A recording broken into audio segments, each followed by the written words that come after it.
Hi there, welcome back to Pin Cut Sew. I'm Nikki, and today I'm going to talk to you about a few reasons why, if you've made a bunch of clothing, it's not turning out. So, if you're the person who has handmade garments languishing in the back of your closet because they don't fit right, or they don't look right, or you just don't like them, and you can't figure out why you don't have a higher success rate when you make clothes, this video is for you.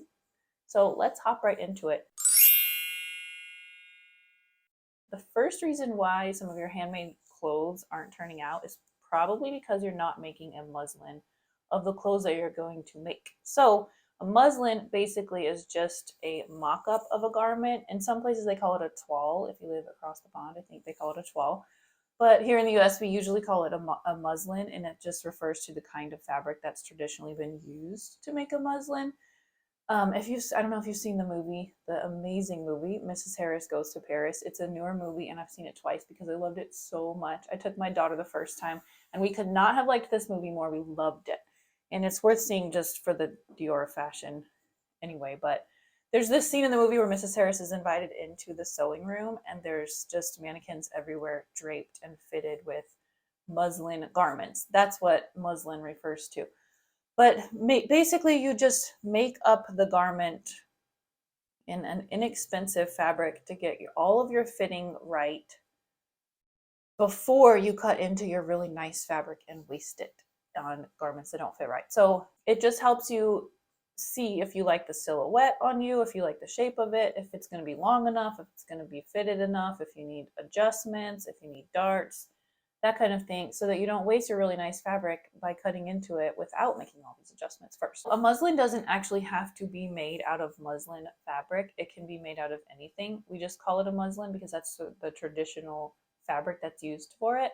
But for my purposes, I'm just going to keep referring to it as a muslin because that's what I've always called it. So making muslins does take extra time, I'm not going to lie to you.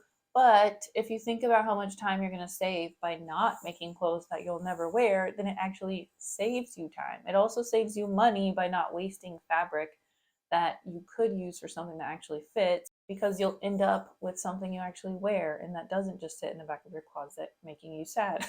So I have actually written an entire article on my blog that I will link you to below about the importance of making a muslin, why I started making them, and how it increased my success rate so much that now I do it almost every single time.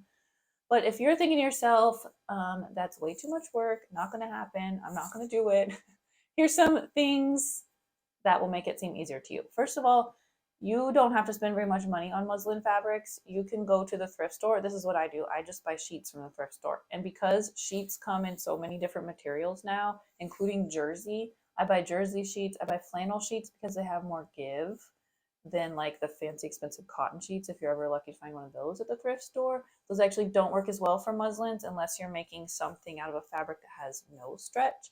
But it is kind of important to match the muslin fabric you're using to the kind of fabric that you'll be using for your finished garment. So that's why I buy jerseys and things. If I'm making something stretchy, I want to make a muslin out of stretchy fabric, obviously.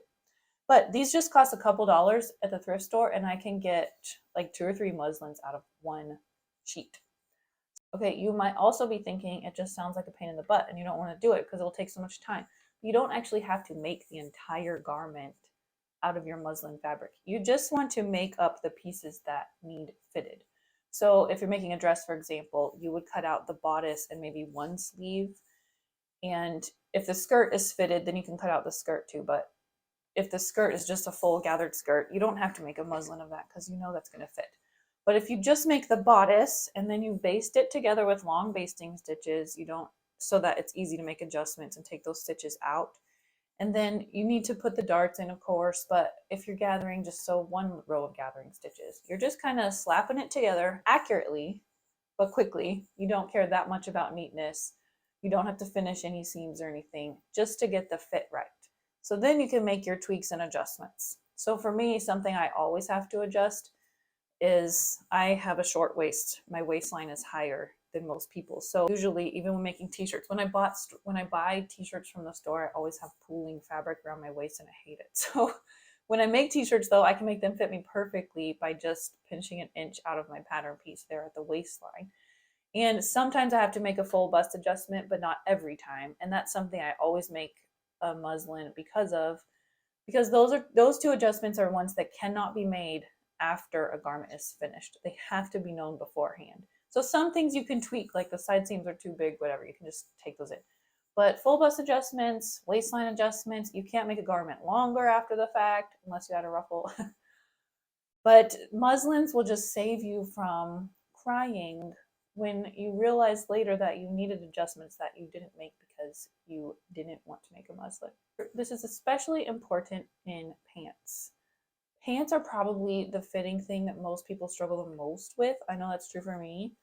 So pants muslins, you're probably going to have to make more than one to get your fit perfect. But the good thing about a pants muslin is that once you have your perfect pants muslin, you can transfer those adjustments onto the next pair of pants that you make, or anything with a crotch curve, because it's usually the crotch curve that causes all of the fitting issues that most people have, unless it's like a flat bum adjustment or something like that. So a pants muslin, and probably other muslins too, once you get the fit right, you can transfer those adjustments to pattern after pattern. So it might take more time up front, but it will save you time in the future. I've been sewing clothing for myself since I was a kid. And I never made muslins. You know, when I had a young, easy to fit body, this was probably no problem. And I was using way cheaper fabrics when I was young.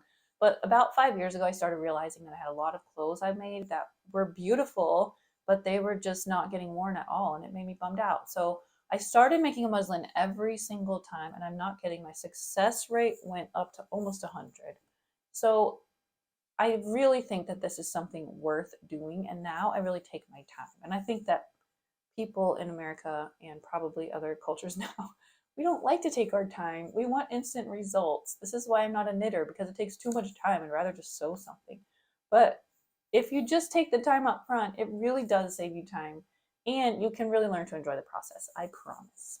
There's also been times when I realized that a silhouette just wasn't going to be right on me. So especially because trends change so quickly. So if I want to try something, oh, that looks so cute on everyone else, but now I know that certain lines and types of garments I'm just not going to like on me. So making a muslin helps me avoid making something that turns out so good for someone else, but not for me.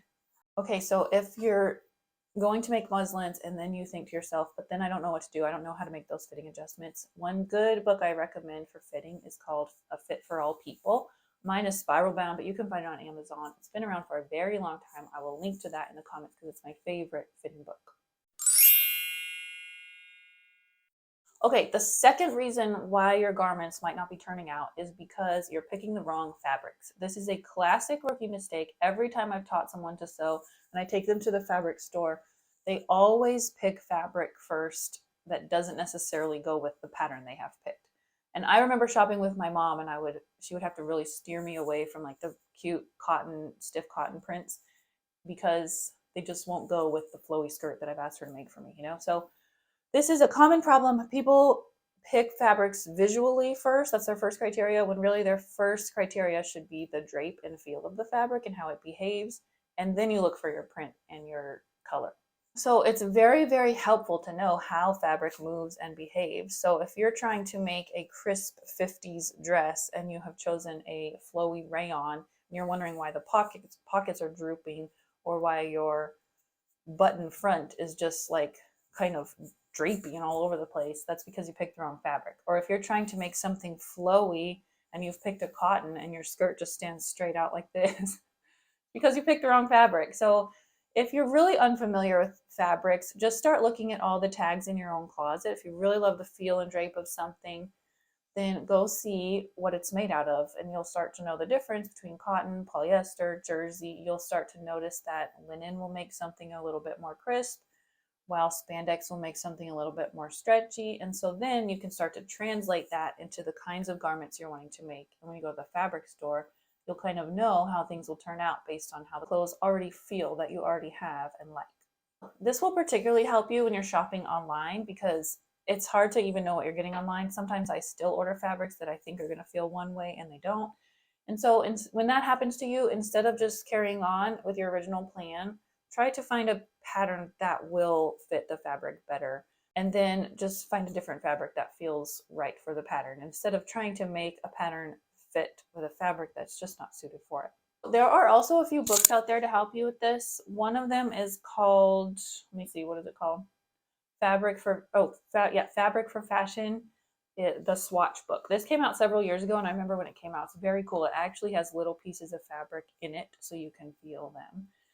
And I'll link to that below. But also, it'd be even more fun to make your own swatch book. Just cut a small square out of every fabric that you buy and start putting it in there with the fabric type, and the washing instructions can be helpful. And over time, you'll have this perfect, beautiful swatch book that you made yourself. So there'll be memories attached, and that's always fun. So those are my tips for you if you've been trying to sew clothing and it's just not turning out. Of course, there are other things like pressing as you go. That's so important that nobody likes to take the time to do. Also, just taking your time, like I mentioned before, we tend to plow through and we're like, oh, that'll be okay, or that'll be hidden inside a seam. But your clothes really will turn out better if you just take your time, even if it means you have to unsew a few things. So if you have other tips for us to all benefit from, please leave those in the comments, and I will see you soon. Bye.